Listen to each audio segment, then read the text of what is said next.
जिल्ह्याची खबरबात या बातमीपत्राचे प्रायोजक आहेत Mac care super speciality hospital Ahmednagar.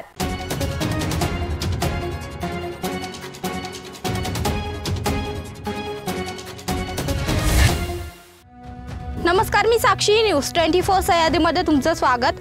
पाहूया अहिल्यानगर जिल्ह्यातील महत्त्वपूर्ण बातम्यांचा आढावा जिल्ह्याची खबरबातमध्ये।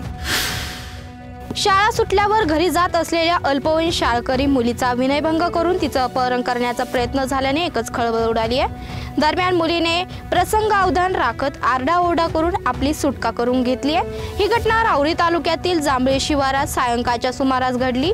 दरम्यान त्या मुलीने घडलेला प्रकार आई वडिलांना सांगितला। या प्रकाराने ती अल्पवयीन मुलगी घाबरून गेल्याने तिच्या आई वडिलांनी राहुरी पोलीस ठाण्यात फिर्याद दिली असून अनिकेत संजय बाचकर या तरुणाविरोधात पॉस्को अंतर्गत गुन्हा दाखल करण्यात आलाय। घटनेनंतर आरोपी पसार झालाय। या घटनेचा पुढील तपास पोलीस निरीक्षक संजय ठेंगे यांच्या मार्गदर्शनाखाली उपनिरीक्षक समाधान फडोळ हे करत आहेत।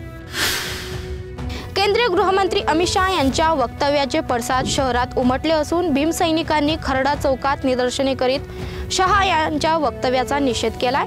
एक तास चाललेल्या आंदोलनादरम्यान डॉक्टर बाबासाहेब आंबेडकर जिंदाबाद, संविधान जिंदाबाद, अमित शहा मुर्दाबादच्या घोषणांनी परिसर दणाणून गेला। यावेळी संतप्त भीमसैनिकांनी गृहमंत्री अमित शहा यांनी देशासह दलित समाजाची माफी मागावी अशा मागणीची निवेदने तहसीलदार गणेश माळी व पोलीस निरीक्षक महेश पाटील यांना देण्यात आल्या। नेवासा तालुक्यात मोठ्या प्रमाणावर खतांचा काळा बाजार सुरू असून कृषी विभाग खत कंपन्यांवर कारवाई करताना दिसत नाही। कंपन्यांच्या दबावापोटी कृषी सेवा केंद्र चालकांनाही इच्छा नसताना नाईलाजाने लिंकिंग खाते शेतकऱ्यांच्या माथी मारावे लागत आहे। एकीकडे तालुक्यात बनावट खाटी निर्मिती करणाऱ्या गोदामावर कृषी अधिकाऱ्यांनी छापा टाकून कारवाई केली आहे। दुसरीकडे विविध कंपन्यांकडून सगळ्याच खतावर सर्रासपणे लिंकिंग पद्धत वापरली आहे। रब्बी हंगामात शेतकऱ्यांना याचा आर्थिक फटका सहन करावा लागत आहे। नगर तालुक्यात बदलत्या हवामानामुळे फळ पिकांसह रब्बी हंगामातील सर्वच पिकांवर विविध रोगांच्या मोठ्या प्रमाणात प्रादुर्भाव झाला आहे। पिके वाचविण्यासाठी शेतकऱ्यांची धडपड सुरू झाली आहे। कीटकनाशक, बुरशीनाशक, औषध फवारणी बरोबरच काही ठिकाणी देशी जुगाड करून शेतकरी पिके वाचविण्याचा प्रयत्न करताना दिसून येत आहेत।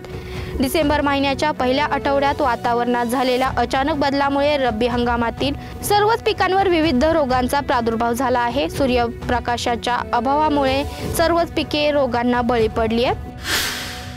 पळशी तालुका पारनेर येथील आश्रमशाळेत गैरप्रकाराची विधानसभेत मांडणी करत दोषींवर कडक कारवाई करण्याची मागणी पारनेर नगर मतदारसंघाचे आमदार काशीनाथ दाते यांनी केली आहे। नागपूर येथील हिवाळी अधिवेशनाचे औचित्य साधत मुद्द्यांवर चर्चा करताना पळशी आश्रमशाळेतील सुरू असलेला गैरप्रकार मांडला। यावेळी आमदार दाते म्हणाले, ग्रामीण भागातील आदिवासी मुलामुलींसाठी पळशी येथे निवासी आश्रम सुरू आहे।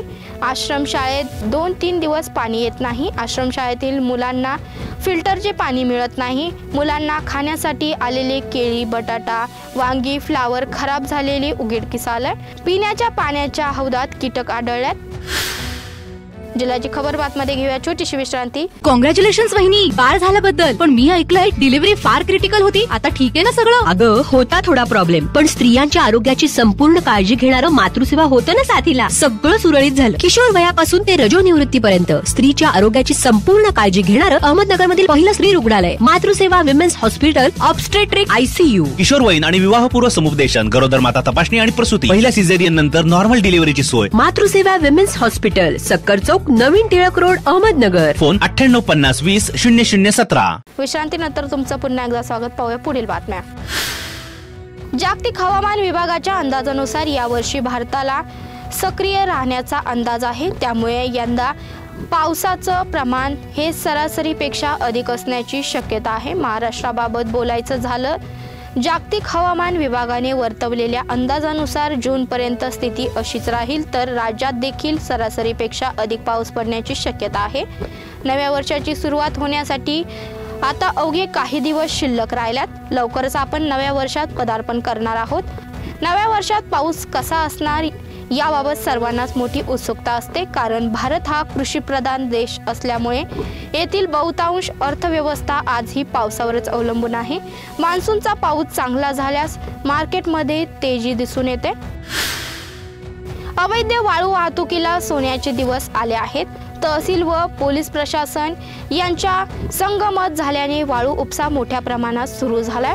पावसाळ्यात नदी नाल्यांना पाणी असल्याने तालुक्यात अवैध वाळू उपसा काही अंशी बंद झाला होता. मात्र आता पाणी आटल्याने पुन्हा एकदा जोरदार वाळू उपसा करून वाहने सुसाट सुटले आहेत. याबाबत तहसील व पोलीस प्रशासन यांच्यात अशा वाळू वाहनांकडे दुर्लक्ष करण्याबाबत एकमत झालं आहे. या व्यवसायाला रात्रीचा गार वारा मानला जात आहे. वाळूची खाण समजले जाणारे गोदावरी पात्रातील वाळूने भराभर वाहने फिरू लागली आहेत. कांद्याचे भाव कोसळल्याने शेतकरी हवालदिल झाला असून केंद्र सरकारने कांद्याच्या निर्यातीवर 20% निर्यात शुल्क हटविण्याची मागणी खासदार निलेश लंके यांनी केंद्रीय वाणिज्य आणि उद्योग मंत्री पियुष गोयल, राज्यमंत्री नितीन प्रसाद यांच्याकडे निवेदनाद्वारे केली आहे. खासदार सुप्रिया सुळे यांच्या नेतृत्वाखाली मंत्री पियुष गोयल यांना भेटलेल्या शिष्टमंडळात खासदार निलेश लंके, बजरंग सोनवणे, शोभा बच्चाव, राजाभाऊ वाजे, गोवाल पाडवी, वर्षा गायकवाड, भास्कर भगरे, मारुतीराव कोवासे या खासदारांचा समावेश होता. पारनेर तालुक्यातील धोत्रे गावासह 3 गावांचा अनेक वर्षापासून प्रलंबित असलेला वीज प्रश्न जिल्हा परिषदेचे माजी उपाध्यक्ष सुजित झावरे पाटील यांच्या प्रयत्नांनी मार्गी लागलाय. 3 वर्षापासून ग्रामस्थ झावरे यांच्याकडे पाठपुरावा करीत होते. झावरे यांनी मंत्री राधाकृष्ण विखे पाटील यांच्या माध्यमातून सन 2022-23च्या जिल्हा नियोजन मंडळाकडून 1 कोटी रुपयांचा निधी मंजूर करून घेतला. टाकी डोकेश्वर ते धोत्रे दरम्यान 90 खांबांची लाईन मंजूर करण्यात आली आहे. एका चिमुरड्याचा मृतदेह गाठोड्यात बांधून नदीत फेकून दिल्याची धक्कादायक आणि माणुसकीला काळीमा फासणारी घटना शुक्रवारी कोपरगाव तालुक्यातील चासनळी शिवारात उघडकीस आली असून या घटनेने एकच खळबळ उडाली आहे. घटनास्थळी कोपरगाव तालुका पोलीस पोहोचले असून मृतदेह ताब्यात घेऊन शवविच्छेदनासाठी कोपरगाव ग्रामीण रुग्णालय येथे पाठविण्यात आलाय. याबाबत अधिक माहिती अशी की कोपरगाव तालुक्यातील चासनळी शिवारातून वाहणाऱ्या गोदावरी नदीच्या पाणी पात्रात पांढऱ्या रंगाच्या एका गाठोड्यात लहान मुलाचा मृतदेह असल्याचं ग्रामस्थांना समजल्यानंतर त्यांनी तत्काळ कोपरगाव तालुका पोलिसांना माहिती दिली. पोलीस निरीक्षक संदीप कोळे यांनी आपल्या कर्मचाऱ्यांना सोबत घेऊन घटनास्थळ गाठले. सदर गाठोड्याला बाहेर काढून बघितले असता त्यामध्ये अंदाजे 5 ते 6 वर्ष वय असलेल्या मुलाचा मृतदेह आढळून आला. सदर बालकाची ओळख पटवण्याचे काम सुरू असून पोलिसांनी पंचनामा करून मृतदेह रुग्णवाहिकेतून कोपरगाव ग्रामीण रुग्णालयात शवविच्छेदनासाठी पाठवला आहे. घटनास्थळी शिर्डी उपविभागाचे पोलीस उपाधीक्षक शिरीष वमने यांनी भेट दिली.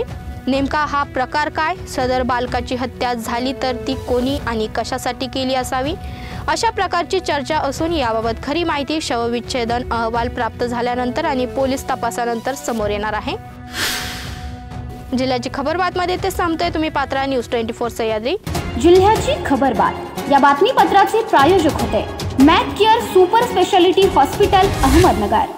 शब्दांचं सामर्थ्य, विश्वसनीयतेची उंची. न्यूज 24 सह्याद्री.